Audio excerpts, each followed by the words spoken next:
question mark? I think there's been some talks about that. So that'll be another thing to look forward to that we get to use this money for. So last announcement before we kind of do the picture and eat. So I did want to also announce that I'm kind of doing on the day of, so you have an idea of what we're doing. Kind of doing on the day of, so you have an idea of what we're doing. So, okay, my mom's coming up here. So on the day of, we're planning to have a photo backdrop booth. So that way people could come take pictures, and we will both be allowed people to take their own pictures with their own phones, in addition to us being there with our kind of more professional photography stuff as well. So there's kind of different like price packages. But the main point of it is going to be all around education, because education is one of our puts up all family values. And so my mom and Papa and some of the other women in the family really believe that clothing is one of the aspects that carries a lot of our culture and our family and stuff like that. So we're designing an experience that is around clothing, so people can kind of look and learn about different Hmong clothes, where they are from, the different regions, the different subcultures within Hmong culture that are represented within our clothes. And then they potentially also get to take pictures in it as well. So it's not like an appropriation thing necessarily. We're not trying to sell our clothes to people. Actually, I think Home might be selling clothes. So Home is selling literal clothes there, but we're not selling clothes. We're just offering people a learning experience to learn about our clothes. And also, because when you're a kid, you don't get yourself ready for Hmong New Year. Like usually it's your parents or your auntie and uncles, your elders, your siblings who are helping to get you ready. So that's kind of part of the experience as well. We'll have my mom and Zambi, and if there's any other Hmong clothes experts out there who want to come help us out that day and help kind of then you are very welcome to come out and help as well. So go ahead and come up here. So I'm going to do just a little live time interview while I'm holding this outfit. So Mom, this is the first Hmong outfit that you ever gave me as the one that I get to keep. So this is the one that she gave me when I went to college.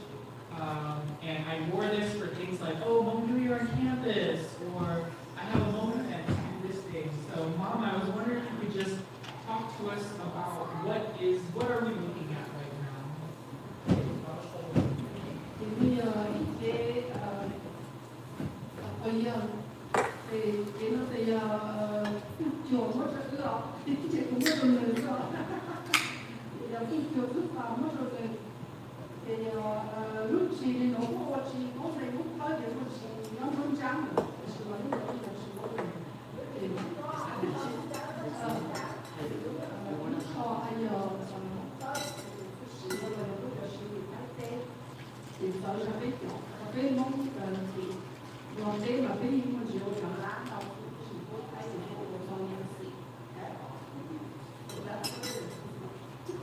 Hey, Pula, can you say that in English to copy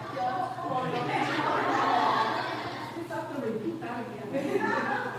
Okay, so this is the donated to Changde by Kitu-in-law, the postman, and it's NeejHmong lane. The type name that they don't have to change. See,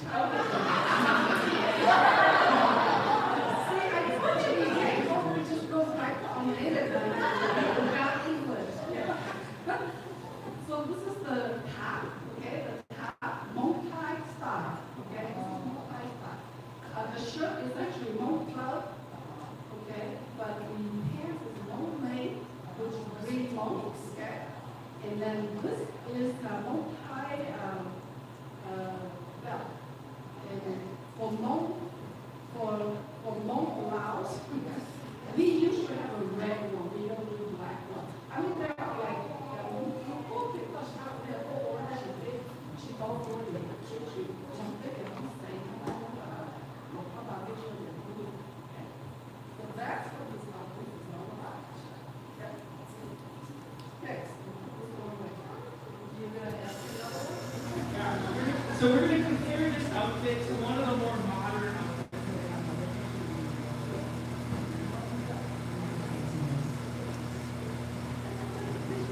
So this isn't, so we just heard about that one, and now we're going to hear about this green one, which I got, I think you gave me this one a couple years ago.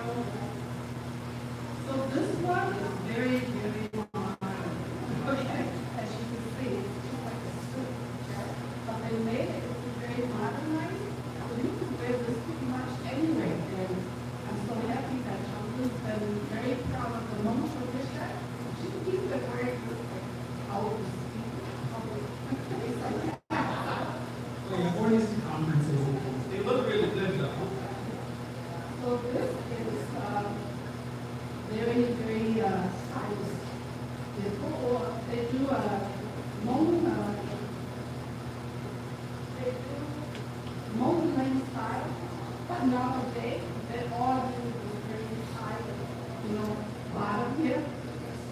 a real home lake. If you were to run, you do not run. Somebody's chasing you. So nowadays they do it this way. And it makes you look a lot more skinny. You don't look so big and so fat down there. Very, very stylish.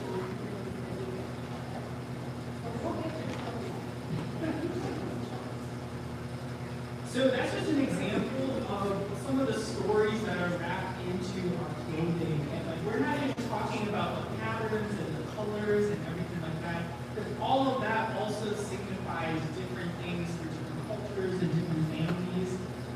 Like they're basic, they're all symbols for our culture and what represents us. So we do need a lot of volunteers to kind of make this happen. And later on, so not today, because I want to wait until after Thanksgiving, but probably tomorrow or the day after that, I'll be posting up on our Hawjtxajpov page kind of like a list of tasks and responsibilities that need to happen for everything to run smoothly.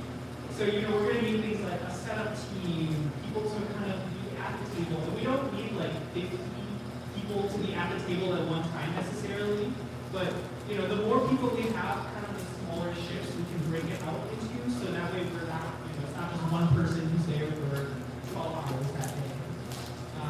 So please be looking for information on that. Again, this is education related, so some of you young folks who are trying to find ways to, volunteer and communicate with your communities about things that are important to you and things that are valuable to you. This is a really great way to inform people about our culture and our families and things like that. Okay, now we're going to get on to the other stuff. So we're going to do our picture. So first thing that's going to need to happen is, are we going to use all of these rows of tables back?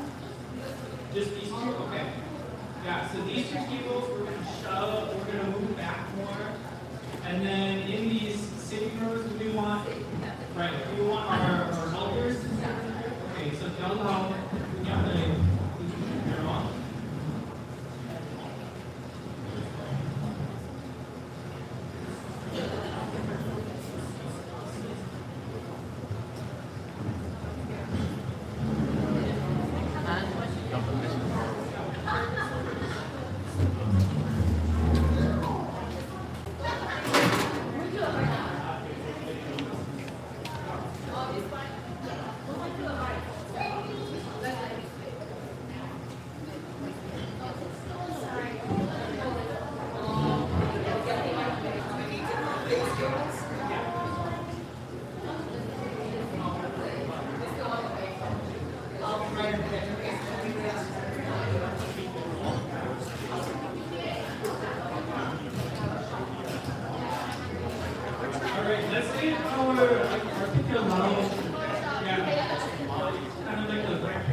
fit more people sitting up here. Yeah, there's actually quite a lot of space here still. Oh, perfect timing for the picture. Is that high or is there somewhere on that table? Come on, spot in the picture.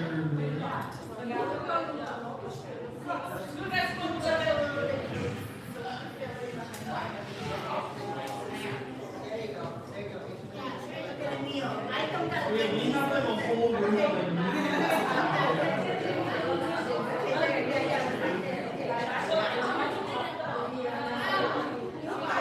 Eli and Gary, you two can come over on this side. We can take it on this side.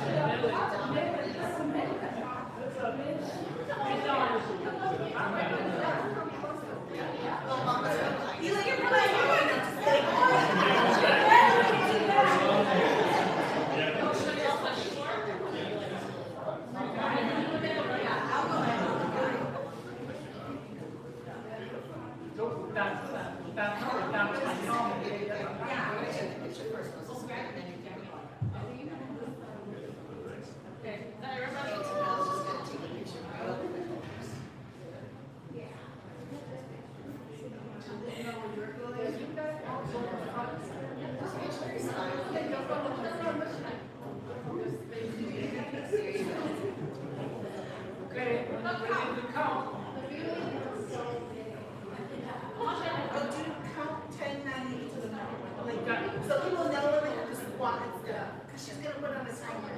Oh. You do a 10, 90, you can tell out 2, say, hold it.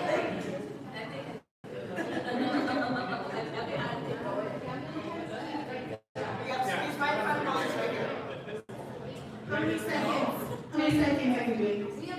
10 to 8. I'm going to count and I'm going to tell you when to hold it. But you can see all of us over here too? Yeah. Yep.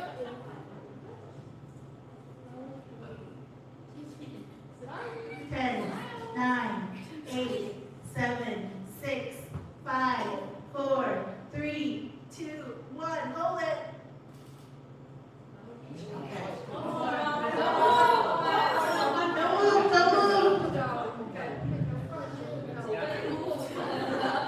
Come sure number I can't count that. Number bang, number 3, anyone know? Yeah. Okay. 9、8、7、6、5、4、3、2、1。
Okay, everybody, please take a seat.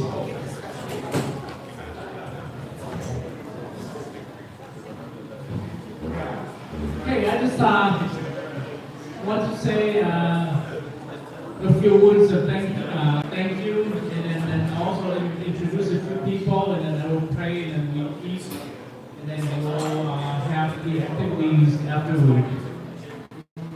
Okay, thank you again to family members, especially those of you who live out of state or further away, that you still, making the commitment, to our family gathering. And I know it's,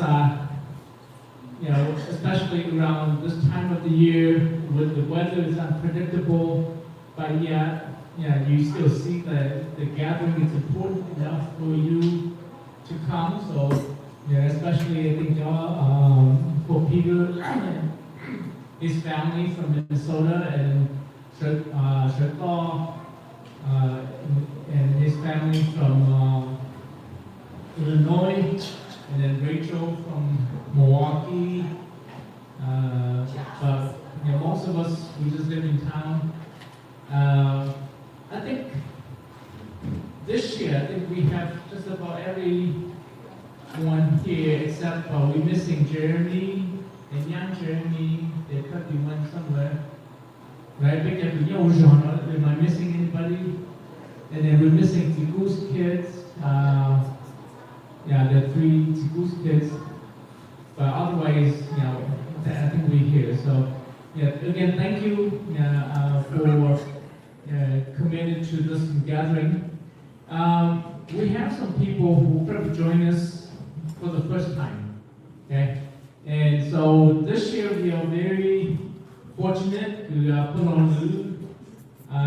She's able to join us for the first time, as I remember. So put on Lu this year. We also have is it Jordan, right? Okay, bây giờ Jordan is Nam Andrew's grandson. Okay, so if you don't know, that's Nam Andrew's grandson. I think Jordan joining us for the first time as well. So that's Jordan. And then this year we also have Tu Chang bringing his girlfriend. Okay, and she's here along with her 2 kids. Who are joining us for the first time as well. Who else? We almost got to meet Jared's girlfriend, but unfortunately she has to fly out. So and then this year I think, right? It's her first time too. Okay, so. We have Eli's girlfriend. Oh, yeah, now? Yeah, waiting on you?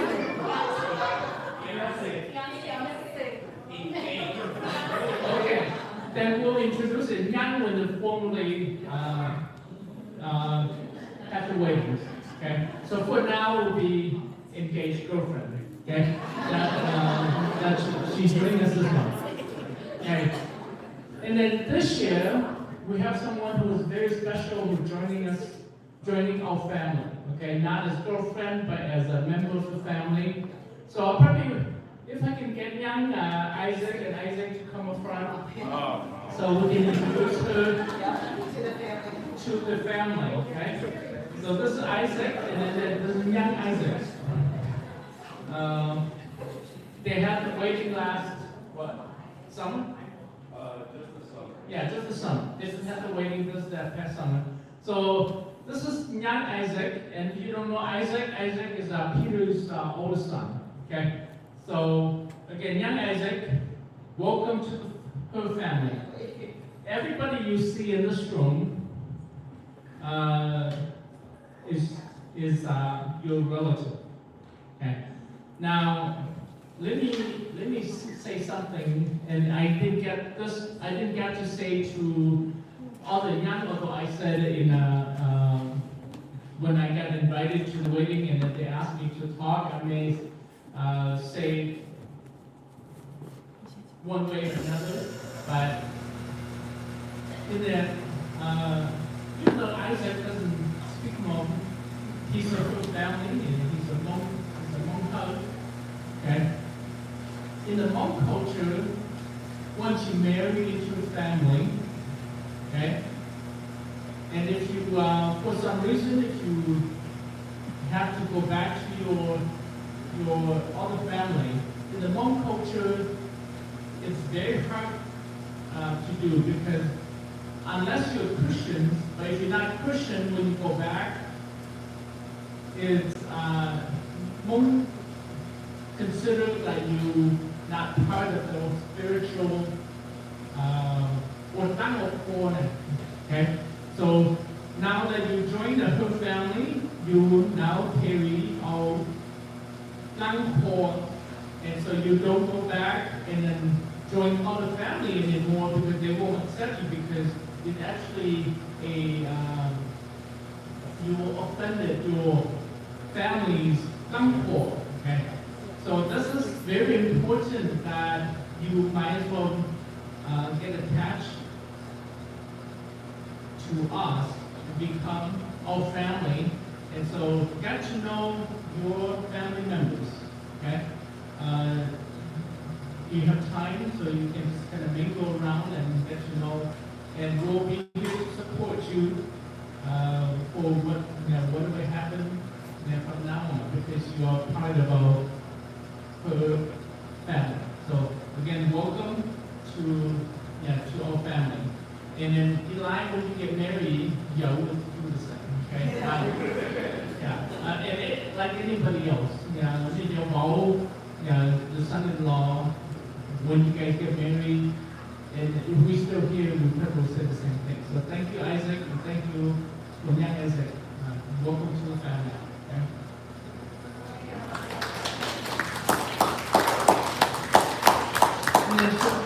This year we also have Ching's in-laws joining us for the first time as well. So they're from Thailand, and we're hoping that the people will go through, that they will stay with us in this country. Okay. But otherwise, our families are growing, and even though us old folks are slowly passed away, going away. I'm very happy that the younger generations are picking up or continue the family tradition. For part of today, okay, I want to bring a secret to you now. As we start celebrating 50 years that we have been have left our home country and stay in America. This is the second immigration that our family has gone through. So the first one was when our ancestors left China and they came to Laos. That's when Thapo, that was our great, it was my grandfather, but to some of you, it was your great grandfather. Okay? He was, his parents brought him from China, his parents immigrated from China to Laos, and our grandpa then was born in Laos. So that was the first immigration of our family. And in 1975, when we left Laos to come to America, that was the second immigration that our family went through. And so we have like Zhong, we have Justin, a few folks of you who were actually born in America, just like our ancestors were born in Laos. And so, we kept our family tradition as much as we can, by continuing the tradition of having family coming together and spend time together. This is a way of, this is how your kids down the road will know their heritage and also maintain our cultures and maintain our traditions for many years to come. Okay? So let me just pray, we eat our food, and later we'll show It just brief clips of our ancestors talking in Hmong. Most of you won't understand because they talk in Hmong, so you understand. But at least you see the face. Okay, that's one thing. You see the faces, and you will know who they are. So I picked Hawjtxajpov Thanksgiving for being a mom. And just before I prayed, as I prayed,